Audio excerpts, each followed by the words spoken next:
নমস্কার, আমি সুমন। আজকের এই ভিডিওটির মধ্যে দিয়ে আমরা থমাস হবস মানব প্রকৃতি নিয়ে কি বলেছেন এই বিষয়টি নিয়ে আলোচনা করব। তাহলে চলো ভিডিওটি শুরু করা যাক।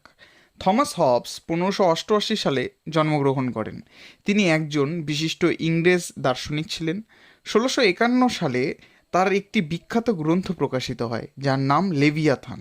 এই গ্রন্থটির মধ্যে দিয়ে থমাস হবস রাষ্ট্র ও রাজনীতির বৈজ্ঞানিক ব্যাখ্যা দেন। বিজ্ঞানের পন্থা ও পদ্ধতিকে রাজনীতির ক্ষেত্রে প্রয়োগ করার জন্য হবসকে রাজনীতির প্রথম বিজ্ঞানসম্মত ব্যাখ্যাকর্তা হিসেবে স্বীকৃতি দেওয়া হয়। রাষ্ট্রবিজ্ঞানের যে একটি বিজ্ঞানসম্মত ভিত্তি থাকা উচিত তা হবসই প্রথম দেখিয়েছেন। হবসের সময় থেকেই আধুনিক যুগের রাষ্ট্রতত্ত্বের সূত্রপাত হয়েছিল বলে মনে করা হয়। তাই আধুনিক রাষ্ট্রবিজ্ঞানের জনক বা ফাদার হিসেবে থমাস হবসকে কিন্তু বলা হয়। এবার আমরা জানব যে হবস হিউম্যান নেচার নিয়ে কি বলেছেন। হবস মানুষের প্রকৃতির মধ্যে দুটো বিষয়ের উল্লেখ করেছেন। প্রথমত হলো আকাঙ্ক্ষা এবং দ্বিতীয়ত হলো অনীহা বা বিতৃষ্ণা। হবসের মতে আমরা যে সকল বিষয়গুলো আমাদের অধীনে আনতে চাই সেটাই আমাদের কাছে ভালো, এবং যেটা থেকে আমরা দূরে দূরে থাকি সেটাই আমাদের কাছে খারাপ বা মন্দ। হবসের মতে মানুষের ইচ্ছার ওপর মানুষের নিজেরই কোনো নিয়ন্ত্রণ থাকে না। হবস মনে করেন যে ভালো মন্দের গুণাবলী কোনো বস্তুর মধ্যে নেই। ভালো মন্দের ধারণা সবার কাছে এক হতে পারে না, আবার কোনো জিনিস সারা জীবন ভালো বা মন্দ হতে পারে না। যে জিনিসটা যাকে অ্যাট্রাক্ট করে সেটাই তার কাছে ভালো, আর যেটা তাকে অ্যাট্রাক্ট করে না এবং মানুষ কি করে সেখান থেকে কিন্তু নিজেকে দূরে সরিয়ে রাখে বা সেটা তার কাছে খারাপ বলে গণ্য হয়। এ কারণেই হবস মানুষকে পৃথিবীর যে কোনো বস্তুর মতো গতিশীল বস্তু বলেছেন। হবসের মতে মানুষের যে বস্তুর প্রতি আকাঙ্ক্ষা সেই বস্তুটা সে পেলে সুখ লাভ করে।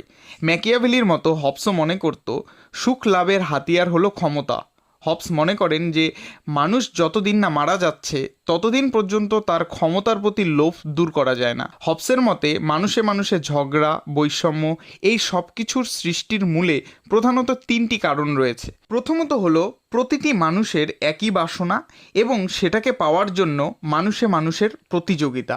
দ্বিতীয়ত হলো একে অপরের প্রতি অবিশ্বাস ও সংশয়, এবং তৃতীয়ত হলো কে শ্রেষ্ঠ হবে সেটার স্বীকৃতি পাওয়ার জন্য প্রত্যেকেরই ইচ্ছা থাকে। হবস প্রথম যে কথাটি বলেছিলেন যে প্রতিটি মানুষের একই বাসনা এবং সেটাকে পাওয়ার জন্য মানুষের প্রতিযোগিতা চলতে থাকে। যেহেতু প্রত্যেকটি মানুষের একই আকাঙ্ক্ষা, তাই কে আগে সাকসেস হবে এই কারণে কিন্তু মানুষ একে অপরকে আক্রমণ করে। হবস দ্বিতীয় যে কথাটি বলেছিলেন যে একে অপরের প্রতি অবিশ্বাস এবং সংশয়, এতে নিরাপত্তার অভাবে বিবাদ সৃষ্টি হয়। হবস তৃতীয় যে কথাটি বলেছিলেন যে কে শ্রেষ্ঠ হবে এবং সেটার স্বীকৃতি পাওয়ার জন্য মানুষ একে অপরের সাথে প্রতিযোগিতা করে, আর এটার ইচ্ছা সবারই থাকে যে আমি শ্রেষ্ঠ হব, আমি মহান হব, এই বিষয়টা।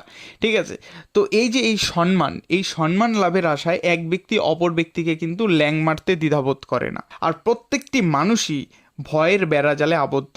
হবস প্রকৃতিগত দিক থেকে সব মানুষকে সমান বলে মনে করতেন। শারীরিক ও মানসিক কর্মদক্ষতার দিক থেকে সব মানুষই সমান।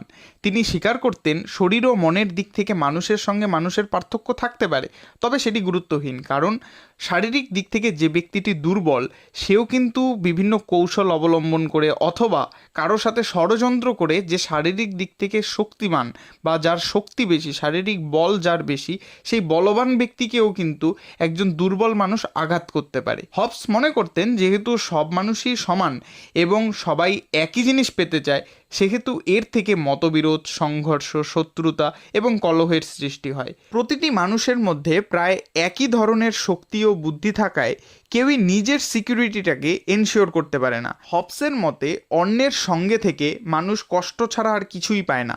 সম্মান, সম্পদ ও কর্তৃত্বের জন্য মানুষ সারা জীবন একে অপরের সাথে সংঘর্ষে লিপ্ত হয়। এই সব কারণের জন্যই কিন্তু হবস মানুষের চরিত্রকে স্বার্থপর, ক্ষমতালিপ্সু এবং আত্মকেন্দ্রিক বলেছেন। সবশেষে আমরা বলতে পারি থমাস হবস হিউম্যান নেচারকে যেভাবে আমাদের সামনে তুলে ধরেছেন, মানুষের স্বভাব, সমস্যা, প্রত্যাশার যে ছবি আমরা দেখলাম তা কিন্তু অন্য কোনো দার্শনিক এত সুন্দরভাবে তুলে ধরতে পারেননি। তো এই ছিল আজকের ভিডিও। যদি তোমাদের ভিডিওটি ভালো লেগে থাকে অবশ্যই ভিডিওটিতে একটি লাইক, কমেন্ট এবং চ্যানেলটিকে সাবস্ক্রাইব করে দিও।